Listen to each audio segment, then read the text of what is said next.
பிரைஸ்லாம் கர்த்தருடைய பரிசுத்த ஸ்தோத்திரம் உண்டாவதாக.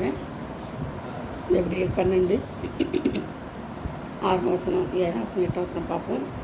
இது பாகம் 2, நல்ல பங்கு.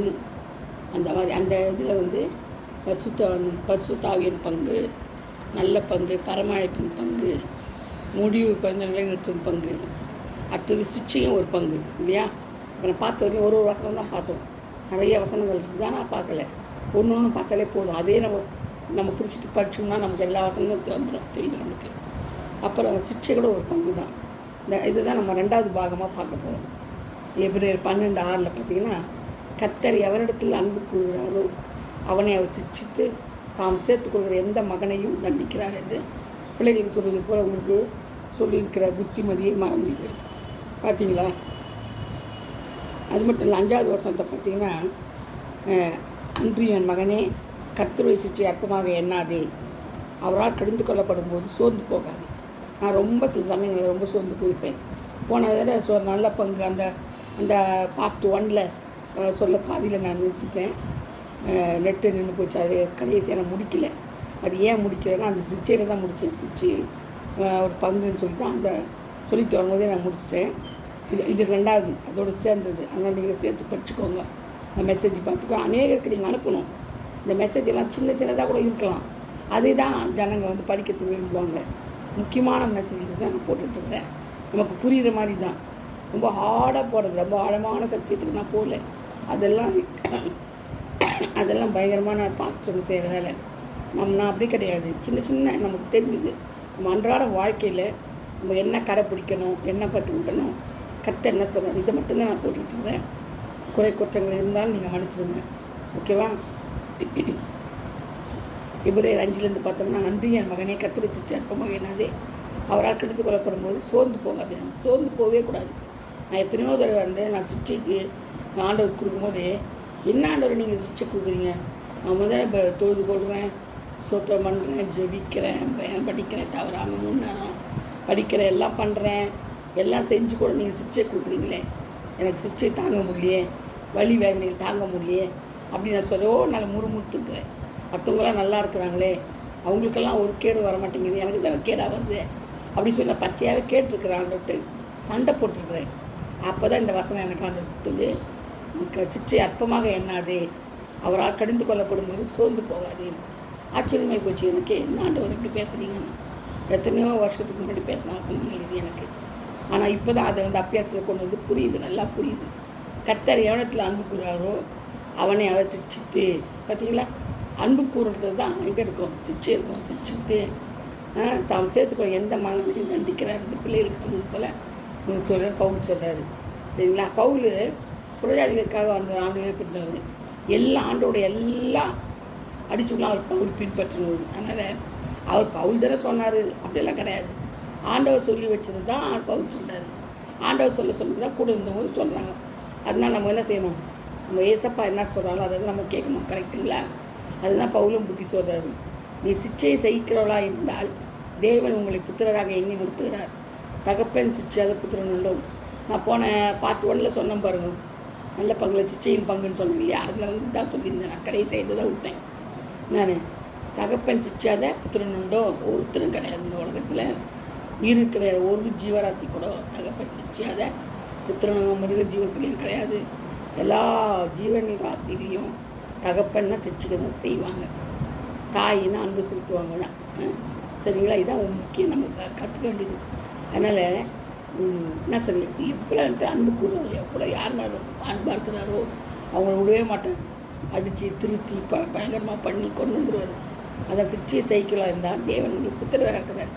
அடுத்தது பார்த்திங்கன்னா, நீங்களே பயந்தமாக இருக்கணும். உங்களுக்கு எல்லாருக்கும் கிடைக்கும் சிச்சை உங்களுக்கு கிடையாது இருந்தால். எல்லாருக்கும் கிடைக்கிற சிச்சை நமக்கு கிடைக்கலன்னு வச்சுங்களேன். எல்லாருக்கும் கிடைக்கிற சிச்சை உங்களுக்கு கிடைக்காது இருந்தால் நீங்கள் புத்திரராகிறாமல் வேசியின் பிள்ளைகளாக இருப்பீங்களா? அப்பா எவ்வளோ பயங்கரம் பார்த்தீங்களா? வேசியின் பிள்ளைகள். அப்போ நம்ம யார்? எனக்கு சிச்சை வேண்டாம், ஒன்றும் வேண்டாம், நான் சுகபோகமாக இருக்கணும், ஜாலியாக இருக்கணும், ஜாலியாக வாழணும், ஜாலியாக சுற்றணும், பணத்திமுறையில் ஒரு நாள் உலாகணும், பணம் ஐஸ்வர்யம் இருக்கணும், எனக்கு ஒரு வியாதியும் வரக்கூடாது, ஒரு உபத்திரம் வரக்கூடாது, ஒரு சிச்சையும் வரக்கூடாதுன்னு சொன்னால் நான் யார்? அப்போ வேசியின் பிள்ளைகளாய் இருக்கிறோன்னு அர்த்தம். சரிங்களா? அன்றியும் 9வது வசனம் பாருங்கள். அன்றியும் நம்முடைய சரீரத்தின் தகப்பன்மார்கள் நம்மை சிக்ஷிக்கும் போது அவளுக்கு நான் மிஞ்சி நடந்திருக்கேன். நாம் பிழைக்கத்தக்கதாக ஆவியின் பிதாவுக்கு இவருக்கு அதிகமாக அடங்கி நடக்கிறோம். பார்த்தீங்களா எப்படி நடக்கணும்? உலகத்தில் இருக்க தகப்பனுக்கு நம்ம பயந்து நடக்கிறோம். அடிக்கப்படுறாங்கன்னு அந்த அடிவாதிக்கு பயந்துக்குது. அப்போ பரம தகப்பன் யார்? இயேசு கிறிஸ்துக்கு நம்ம எப்படி பயப்படணும்? இப்படி சிச்சிக்க போகிறாரோ, நம்மளை பரலோகத்துக்கு சேர்க்க மாட்டாரோன்னு சொல்லிட்டு நம்ம தான் பயப்படணும். அவர்கள் தங்கள் நலமென்று தோழி இப்படி கொஞ்ச காலம் சிச்சித்தார்கள். யாரே? உலக பிரகாரமாக பேரண்ட்ஸு.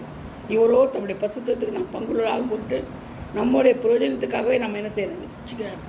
நம்ம பிரயோஜனத்துக்காக நம்மளை சிச்சிக்கிறார். அவருக்கு ஒன்றும் லாப நஷ்டம் கிடையாது. நம்ம பரலோகம் போகிறதுக்கு அவருக்கு என்ன லாபம்? ஒன்றும் கிடையாது. ஆனால் எதுக்காக நம்மளை சிச்சிக்கிறேன்னா நம்ம நல்லதுக்காக தான், நம்ம பிரயோஜனத்துக்காக தான். அப்போ தான் பரலோகம் போனால் தான் நம்ம பழைக்க முடியும். அதனால் எவ்வளோ நம்ம துன்மார்க்கமாக இருந்தால் கூட நம்ம மேலே அன்பு செலுத்தி நம்ம சிக்ஷையை கொடுத்து எப்படியாவது காயப்படுத்தி காயத்தை கட்டி நம்ம கொண்டு என்ன செய்தார்?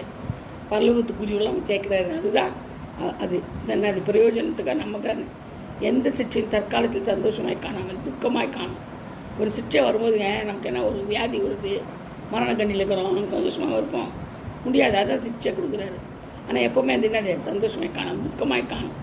ஆகிலும் பிற்காலத்தில் அது பழகிறவர்களுக்கு அது நீதியாக சமாதானமாக இருப்பாங்க. பழகி போயிடுங்க. சிக்ஷையை வாங்கி எனக்கு பழகி போச்சு. உண்மையாகவே சொல்கிறேன். எனக்கு அடி வாங்கி ஆண்டட்ட சிக்ஷை பண்ணி எனக்கு ஆண்டை சிக்ஷித்தே நான் என்ன செஞ்சுருக்கேன்? இப்போ தான் ஓரளவுக்கு ஒரு உருவமாக இருக்கிறேன். நல்ல தகுதியில் பாத்திரமா வளைஞ்சிக்கிட்டு வராது. இன்னும் பத்தாது, இன்னும் போடுவார் பாருங்க. இன்னும் சிரிச்சுட்டு நான் கரெக்டாக பரலோகத்துக்கு தகுதி ஆகிற வரலையும் என்ன சின்ன இருப்பார். நானும் புடமிட்டு வாரி என்னை புடமிடுவார் நான் தான் தகுதி பற்றி தான் இருக்கிறேன். சரிங்களா? அதனால் ஆண்டவர் எப்போவுமே நான் நல்லதுக்காக தான் நம்மளை சிரிச்சுப்பார், தீமைக்காக அல்ல. நமக்கு பிரயோஜனத்துக்காக தான் சிரிச்சுப்பார். அதனால் நம்முடைய நெகிழ்ந்த கைகளை தளர்ந்து முழங்கால்களை நீங்கள் திரும்ப நிமிர்த்தி கைகளையும் காய்ந்த முழங்காலும் திருப்பி முடமாக இருக்க சுத்தமாக முடி பாதங்களுக்கு வழி செய்யப்பட்டுங்கள். சரிங்களா? நம்ம எப்போவுமே என்ன செய்யணும்? பசுத்தமாக இருந்து கர்த்தரையே தரிசிக்கணும். அதுதான் நம்மளுடைய கிருபை. அதனால தான் எபிரேயர் 12 நம்ம சொல்லப்பட்டிருக்குது. இவ்வளோ நான் எபிரேயரில் 12:5 உங்களுக்கு 11 வரலையும் 12 வரலையும் படிச்சிருக்கேன், சொல்லியிருக்கேன். ஏன்னா எல்லாமே சத்தியம்தான். ஆண்டவர் சொன்ன சத்தியம்தான். என்னுடைய வாழ்க்கையில் நடந்த அனுபவங்கள் இதெல்லாம் சேர்த்து தான் நான் சொல்லியிருக்கேன். இது பார்ட் 2. கர்த்தர் இந்த வசனங்கள் எல்லாம் ஆசீர்வதிப்பாராக, பாதுகாக்கணும். அது மட்டும் இல்லை, நல்ல பங்கை நமக்கு தெரிஞ்சுக்கணும். சிக்ஷை இல்லாத நமக்கு யார்? நம்ம வேசியின் பிள்ளைகளாகிடும். உபத்திரவம் இல்லாதனால நம்ம துன்மார்க்கன் ஆகிடுவோம். உபத்திரமே நமக்கு இல்லைன்னு வச்சுக்கோங்க, நம்ம என்ன பண்ணுவோம்? துன்மார்க்கனாக போயிடுவோம். உபத்திரவம் இல்லாதவன் துன்மார்க்கன். ஓகேங்களா? உபத்திரவம் இல்லை நம்ம யாரா? துன்மார்க்கன். சங்கீதம் 73 பார்க்கலாமா? 73 சங்கீதம் லாஸ்ட் வசனம் நம்ம பார்க்க போகிறோம். சங்கீதம் 73:3 துன்மார்க்கரின் வாழ்வை நான் காண்கையில் வீம்புக்காரர்கள் அவர்கள் மேல் பொறாமை கொண்டேன். மரணப்பறிந்து அவர்களுக்கு இருக்கவில்லை, அவருடைய பலன் உறுதியாக இருக்குது. பார்த்தீங்களா? நரல்படும் வருத்தத்தில் அகப்படார்கள், மனுஷர்களை பாதி அடையார்கள். ஆகையால் பெருமை சற்பனையை போல் அவளை சுற்றிக்கொள்ளும், கொடுமை ஆடையை போல் அவளை மூடிக்கொள்ளும். பார்த்தீங்களா? யார் துன்மார்க்கனுக்கு? பார்த்தீங்களா? துன்மார்க்கன் வாழ்வின் வீம்புக்காரங்க பொறாமை கொண்டு நமக்கு பொறாமை கொள்கிறோம். ஆனால் அது வேஸ்ட்டு. மரணப்பஞ்சம் அவளுக்கு இருக்கிறவங்களே கிடையாதான். வெள்ளனே உறுதியாக தான் எல்லாம் இருக்குது. ஆனால் எங்கே போவாங்க? கடைசியில் நரகத்துக்கு தான் போவாங்க. அவர்கள் கண்களை கொழுப்பினால் எடுப்பாய் பார்க்கிறது விருதி விரும்பினாலும் அதிகமாக நடந்துகிறது. அவர்கள் சீர்கெட்டு போய் அகந்தையாய் கொடுவை பேசுகிறார்கள், இருமாப்பாய் பேசுகிறார்கள். பார்த்தீங்களா? தங்கள் வாய் வானமற்ற எட்ட பேசுகிறார்கள். அவர்கள் நாவு பூமியும் உலாவுகிறது. அதனால் யார் துன்மார்க்கனை பற்றி நம்ம என்ன செய்வது? பேசவே கூடாது. ஏன்னு சொல்லுங்கள்? அவன் இதுக்கு தான் தகுதி. அவன் எப்படினாலும் அவன் நரகத்துக்கு தான் போவான். அதனால் நம்ம அவனை பற்றி பேசி நம்மளும் அவன் துன்மார்க்கனாக மாறக்கூடாது. அதனால் நம்ம என்ன பண்ணோம்? எப்போவுமே ஆண்டவர் என்ன சொல்கிறாரு? அதனால் துன்மார்க்கனை பொறாமை கொள்ளக்கூடாது. பொறாமை கொண்டால் நமக்கு இந்த கதி தான் வரும். நம்மளை துன்மார்க்கனா மாறிடுவோம். கர்த்தர் தாம் இந்த வார்த்தைகளை ஆசீர்வதிப்பாராக, பாதுகாப்பாராக, பரிசுத்தப்படுத்துவாராக. நீங்கள் எல்லாம் யோசித்து ஒரு வசனங்களையும் ஈட்டி போல் நம்ம இருதயத்தை பாய்வு பண்ணு. அதனால் சிக்ஷையை சகிக்கணும் பாக்கியவான். தேவனுக்கு பயப்படணும். தேவ பயம் நமக்கு முழங்கால் முடக்கப்படணும். அது மட்டும் இல்லை, இயேசுவின் ரத்தம் நம்மளை சுத்திகரிக்கணும், நமக்கு இளைப்பாறுதல் தரணும். சரியா? எல்லாவற்றையும் தாங்கிக் கொள்ளத்தக்க இளைப்பாறுதல் நமக்கு தரணும், பொறுமையை சகிப்புத்தன்மையை தரணும். ஆண்டவர் மாத்திரம் நமக்கு போதும்னு நம்ம நினைக்கணும். ஆண்டவர் இல்லாமல் எதுவுமே கிடையாது. இயேசு மாத்திரம் நமக்கு போதும். இயேசு மாத்திரம் போதும். நல்ல பங்கு இயேசு தான். நம்முடைய நல்ல பங்கு இயேசு மாத்திரம் தான். வேறு யாருமே கிடையாது. வேறு ஒன்றுமே இல்லை. பரிசுத்த ஆவியார் நல்ல பங்கு. இந்த பங்குகளை மட்டுமல்ல, சிக்ஷைகளை பற்றி நம்ம பார்த்தோம். எல்லாம் நமக்கு உகந்தவைகளாக இருக்கத்தக்கதாக சிக்ஷையை சகிக்கணும். தேவன் தண்டிக்கிற மனுஷன் பாக்கியவான் யோபில் சொல்லப்பட்டது இல்லையா? அதனால தான் ஆராய்ந்து முடியாத பெரிய காரியங்கள், எண்ணி முடியாத அதிசயங்கள் அவர் செய்வாராம். நம்ம எண்ணி பார்க்க முடியாத அதிசயங்களை செய்கிற ஒரே தேவன் கர்த்தராகிய இயேசு கிறிஸ்து மாத்திரம்தான். அவரை மட்டும் நம்ம பின்பற்றி நம்ம வாழ்நாளில் சிக்ஷைகளை சகித்து, சிக்ஷை கொடுத்தா தாங்கிக்கோங்க, வலி வேதனை கொடுத்தா தாங்கிக்கோங்க. உபத்திரம் குகையில் உள்ள தெரிந்து கொண்டேன்றார். உபத்திரத்தின் குகையில் தெரிந்து கொண்டால் தான் இது நம்ம குயவனுக்கு களிமனை போல் நம்ம படைக்கணும்னு சொல்கிறார். குயவன் களிமனை போல் படைக்கிறேன்ப்பா, குயவனுக்கு களிமனை போல் படைக்கிறேன்னு சொல்லணும். நான் சொல்லியிருக்கேன். ஏன்னா அப்போ தான் அவர் இஷ்டத்துக்கு நல்ல பாத்திரமாக மனைவார். பாத்திரங்கள் எப்படி இருக்கணும்? உள்ளும் புறமும் சுத்திகரிக்கப்படணும். அது நம்மளுடைய பாத்திரம் சுத்தமாக இருக்கணும். அப்போ தான் நம்ம பரலோகம் போக முடியும். கர்த்தர் தாமே இந்த வாக்குகளை ஆசீர்வதிப்பாராக, பாதுகாப்பாராக, பரிசுத்தப்பட்டு வராங்க. Praise the lord. God bless you all. Thank you.